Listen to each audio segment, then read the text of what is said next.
그들이 갈릴리 맞은편 거라사인의 땅에 이르러 예수께서 육지에 내리심에 그 도시 사람으로서 귀신 들린 자 하나가 예수를 만나니 그 사람은 오래 옷을 입지 아니하며 집에 거하지도 아니하고 무덤 사이에 거하는 자라. 예수를 보고 부르짖으며 그 앞에 엎드려 큰 소리로 불러 이르되 지극히 높으신 하나님의 아들 예수여, 당신이 나와 무슨 상관이 있나이까?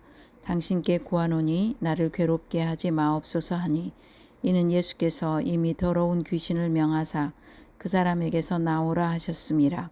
귀신이 가끔 그 사람을 붙잡음으로 그를 쇠사슬과 고랑에 매어 지켰으되 그 맨 것을 끊고 귀신에게 몰려 광야로 나갔더라.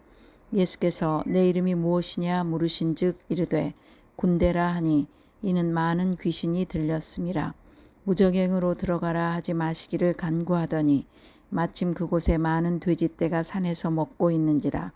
귀신들이 그 돼지에게로 들어가게 허락하심을 간구하니 이에 허락하시니 귀신들이 그 사람에게서 나와 돼지에게로 들어가니 그때가 비탈로 내리다라 호수에 들어가 몰사하거늘, 치던 자들이 그 이루어진 일을 보고 도망하여 성 내와 마을에 알리니 사람들이 그 이루어진 일을 보러 나와서 예수께 이르러 귀신 나간 사람이 옷을 입고 정신이 온전하여 예수의 발치에 앉아 있는 것을 보고 두려워하거늘, 귀신 들렸던 자가 어떻게 구원받았는지를 본 자들이 그들에게 이르매 거라사인의 땅 근방 모든 백성이 크게 두려워하여 예수께 떠나가시기를 고하더라.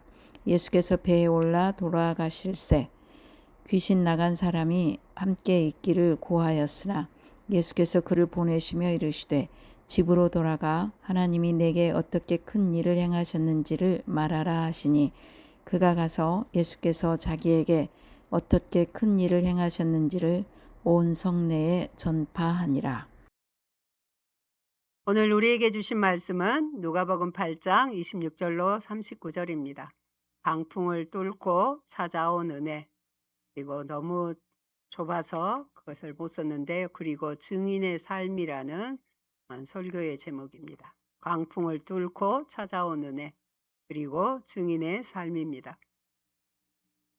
수요 예배를 마치고 나니 이미 늦은 밤이었지만 과거에 거라사인이었던 제가 이제는 또 다른 거라사인이 살고 있는 시골로 향했습니다. 함께 먹고 마실 음식들과 이틀 동안 해야 할 일거리들을 바리바리 가방으로 싸서 가지고 갔습니다. 아직 잠자리에 들지 않는 거라사인은 가져간 짐을 함께 옮겼습니다. 저에게는 또 다른 사역지입니다. 어린 시절 기침 감기로 찬란한 봄이 오기 전에 누렇게 뜬 얼굴로 기침을 시시때때로 해서 늘 애로웠던 저에게 예수님은 16살의 나를 찾아와 주셨습니다. 딱 한 번 엄마와 함께 장날에 가보았던 동네 의원에서 병명도 확실하게 알지도 못하고 매일 거친 숨소리가 힘들었던 나를 주님께서 완전하게 치료해 주셨습니다. 그 예수님이 너무 고마워서 열심히 교회를 다녔습니다. 나중에는 나의 기도에 응답을 받으려고 매일을 교회를 찾아 기도하다가 교회에 미쳤다는 소리도 들었습니다. 예수님에게 미쳤다고 했으면 지금 생각하니 더 좋을 것 같습니다. 오늘 누가복음 8장에서는 갈릴리 맞은편 거라사인의 동네에 있는 귀신 들려 미친 사람을 회복시키기 위해 광풍이 부는 죽을 것 같다고 제자들이 고백하잖아요.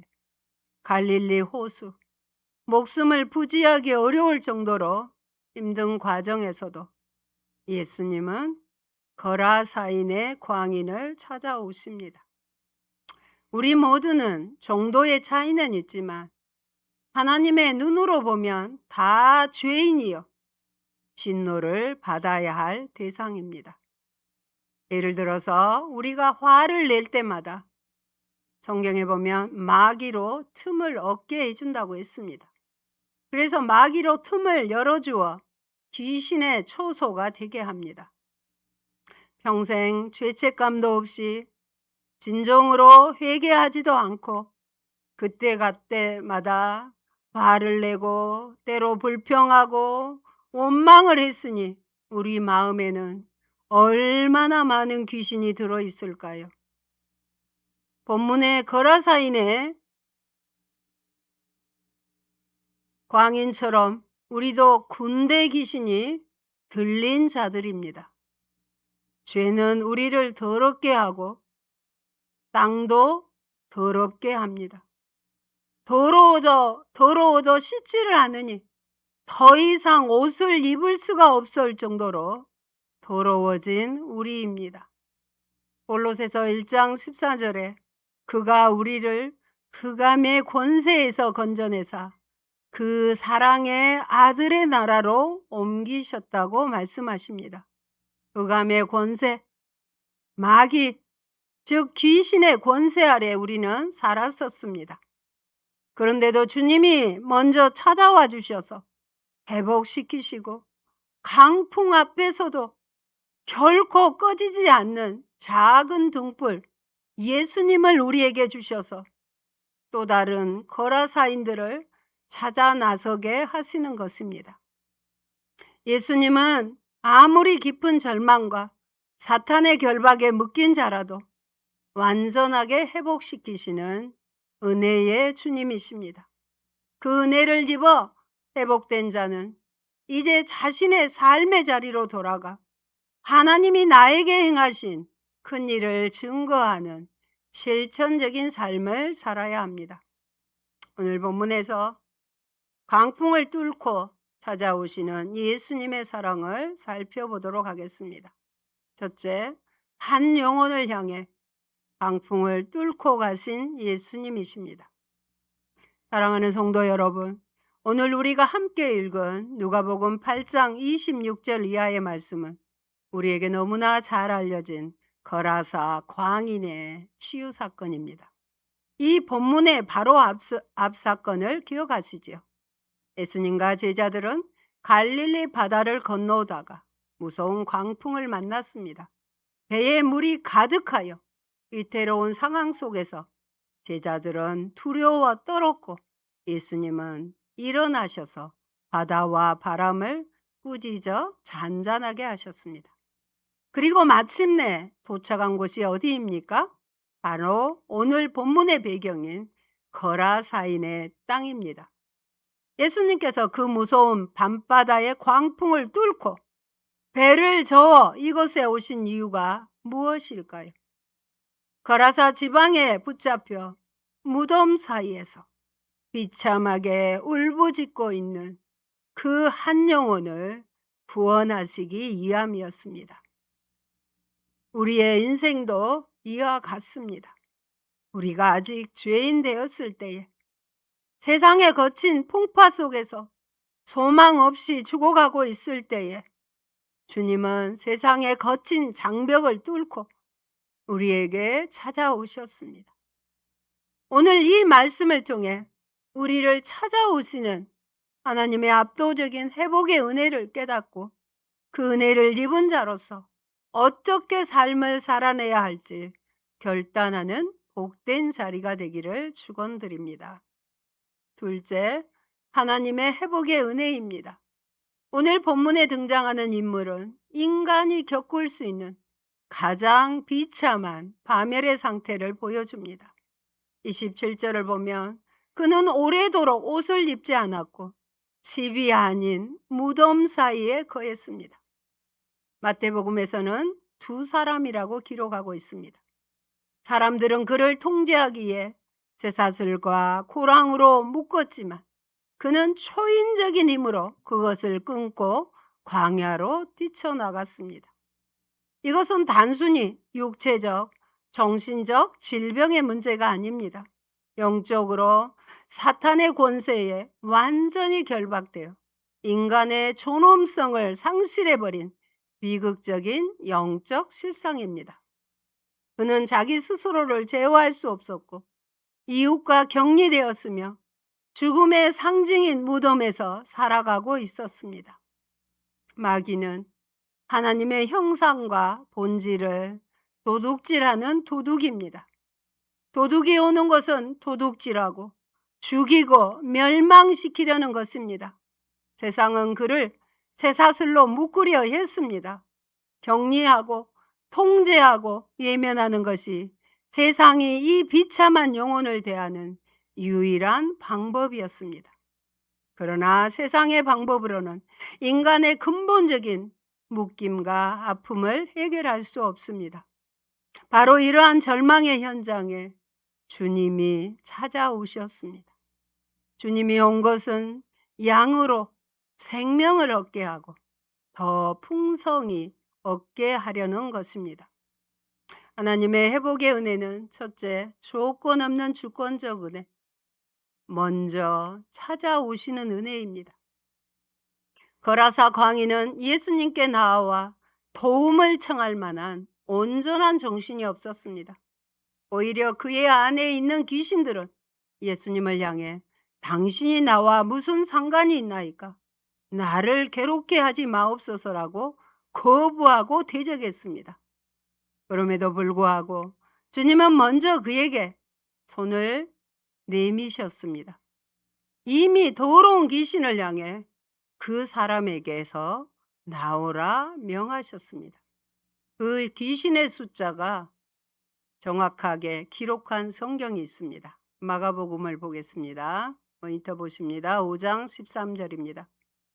예수께서 허락하시니 더러운 귀신들이 나와서 돼지에게로 들어가매 거의 2,000마리 되는 때가 바다를 향하여 비탈로 내리다라 바다에서 몰사하거늘. 아멘. 200마리도 많겠죠? 2,000마리에.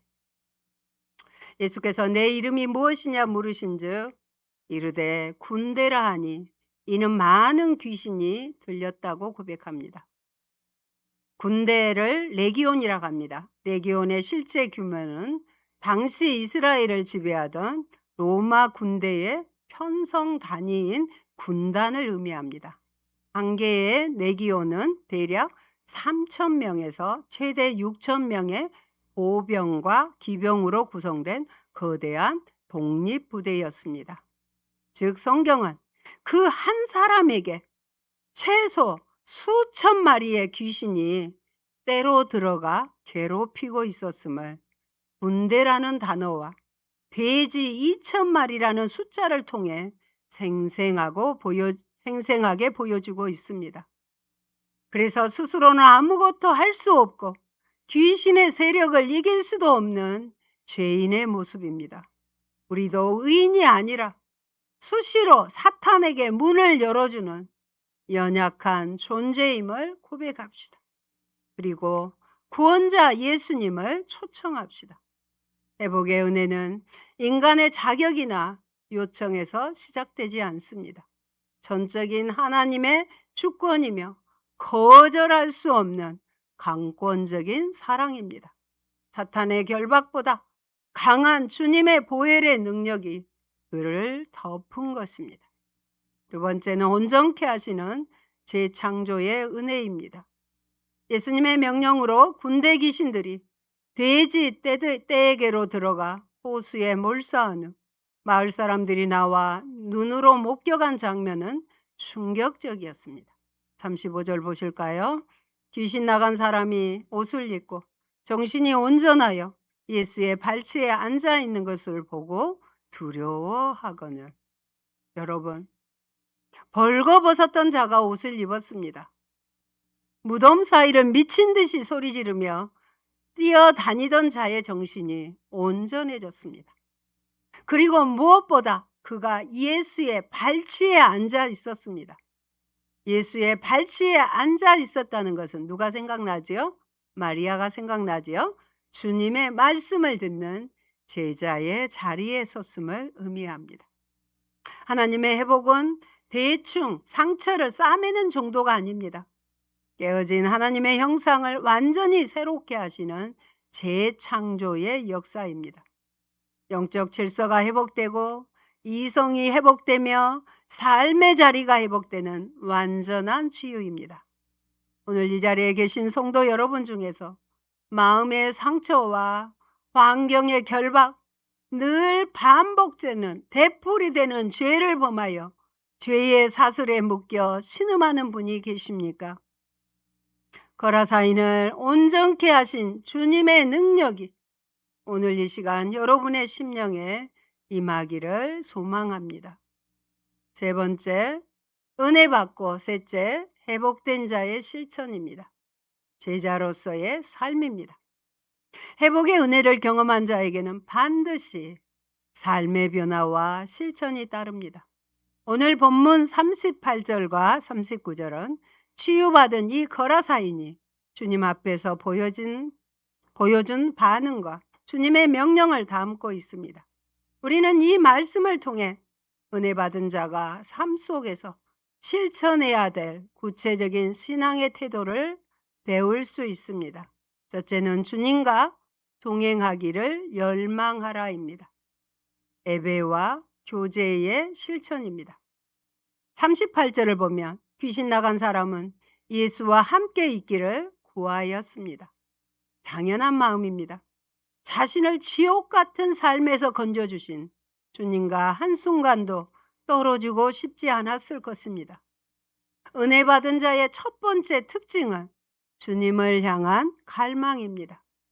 주님과 함께 있고 싶고 주님을 예배하고 싶고 주님의 음성을 듣고 싶은 영적 목마름이 생깁니다. 우리는 매일의 삶 속에서 주님과 동행하기를 힘써야 합니다. 기도의 자리로 나아가고 말씀을 묵상하며 주님의 발치에 머무는 은혜의 시간을 사수하는 것. 이것이 회복된 자가 보여야 할 첫 번째 실천입니다. 무엇 하라고요?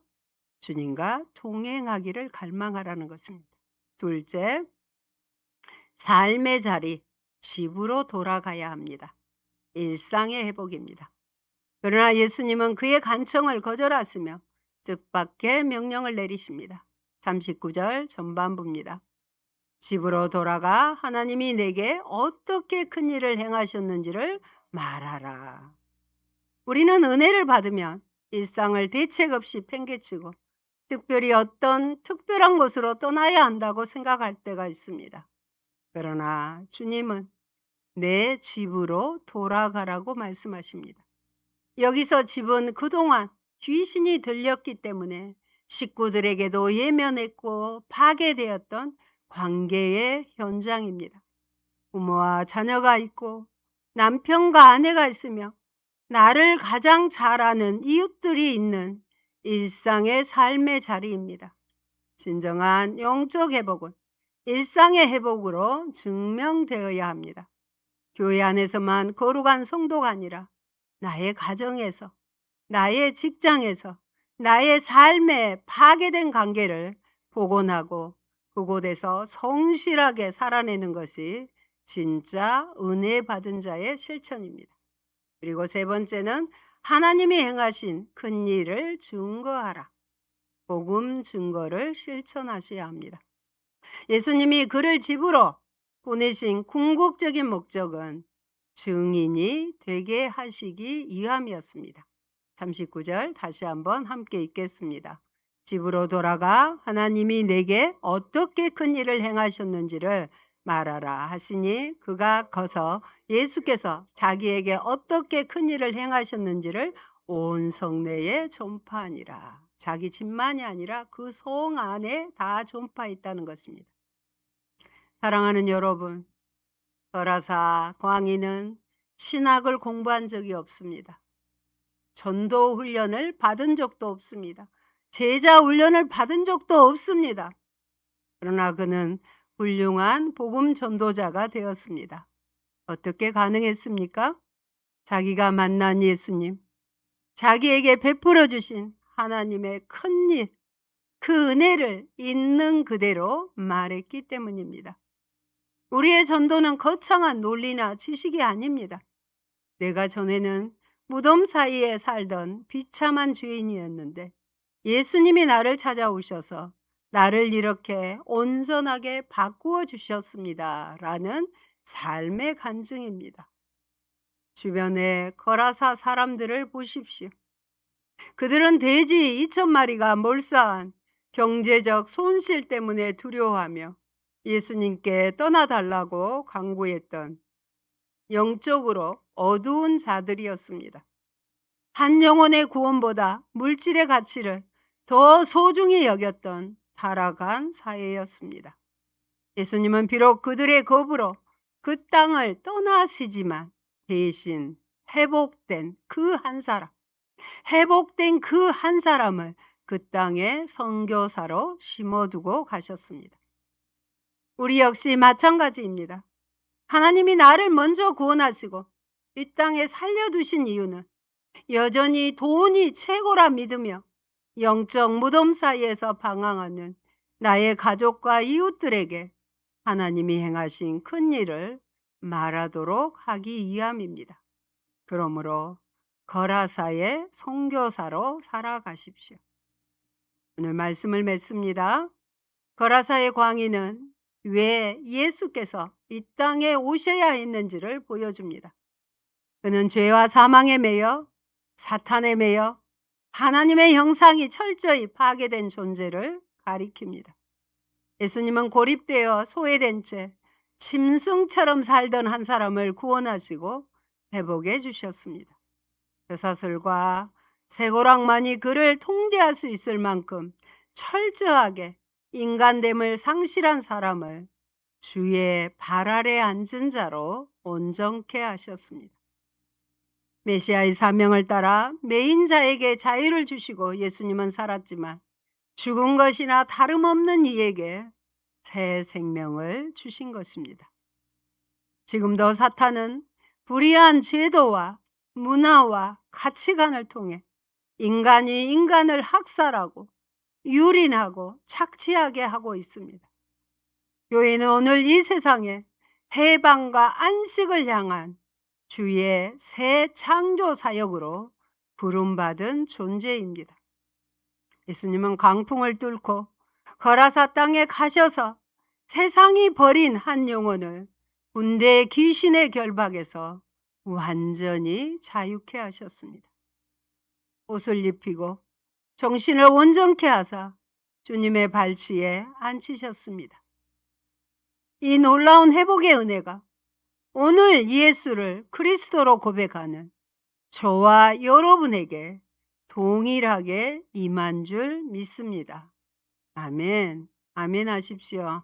아멘. 믿음으로 고백하시기 바랍니다. 사랑하는 성도 여러분, 이제 은혜를 받은 우리가 할 일은 명확합니다. 주님을 갈망하는 마음으로 날마다 은혜의 보좌 앞에 나아가십시오. 그리고 주님이 보내신 삶의 자리, 나의 집과 일터로 돌아가십시오. 그곳에서 파괴된 관계를 사랑으로 치유하며 일상을 회복하십시오. 마지막으로 입술을 열어 나를 고치시고 구원하신 예수 그리스도의 큰 일을 담대히 전파하십시오. 그리하여 우리를 통해 우리가 속한 가정과 이 땅에 하나님의 나라가 임하고 또 다른 묶인 영혼들이 주님께로 돌아오는 기적의 역사가 일어나기를 주님의 이름으로 간절히 축원합니다. 아멘. 기도하겠습니다. 사랑과 은혜가 풍성하신 하나님 아버지, 죄와 세상의 사슬에 묶여 무덤 같은 절망 속에서 방황하던 우리를 위해 인생의 강풍을 뚫고 찾아와 주시니 감사합니다. 주님의 전적인 은혜로 우리를 고치시고 온전케 하셨사오니 이제는 은혜 받은 자답게 살기를 결단합니다. 우리가 머무는 일상의 자리, 가정과 일터로 돌아가 주님의 살아계심을 드러내게 하옵소서. 물질과 세상 염려에 갇혀 예수님을 밀어내는 이 어두운 세상 속에서 나를 구원하신 주님의 큰 일을 담대히 선포하는 거라사의 선교사들이 다 되게 하여 주옵소서. 우리를 회복시키신 예수 그리스도의 이름으로 기도하옵나이다. 아멘.